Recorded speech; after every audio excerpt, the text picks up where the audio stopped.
চক্রবর্তী। উঠতে বসতে বাবা হাঁকে, বলবো তোকে কি আর, হতেই হবে তোকে দেশের মস্ত ইঞ্জিনিয়ার। মা তাই শুনে কন, খোকা তুই আমার কথা রাখ, ডাক্তারিতে হয় যেন তোর দেশ জোড়া নামটা। জেঠু বলেন, কি হবি তুই? আমি সেটা জানি, তুই হবি এক নোবেল বিখ্যাত বিজ্ঞানী। একই সঙ্গে সবাই বলে, অন্য কিছু নয়, এবার তোকে হতেই হবে স্কুলে ফার্স্ট বয়। আমার ইচ্ছে ঘুড়ি ওড়াই, লাট্টু ঘোরাই আর ক্রিকেট খেলি, চাকরি করি মস্ত দিঘি পার। কিন্তু সেসব করতে গেলেই সবাই আসেন তেড়ে, সবাই বলেন মন্দে পড়ায়, এক্ষুনি সব ছেড়ে।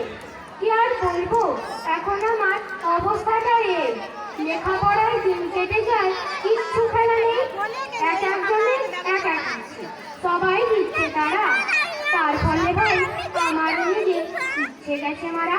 নমস্কার।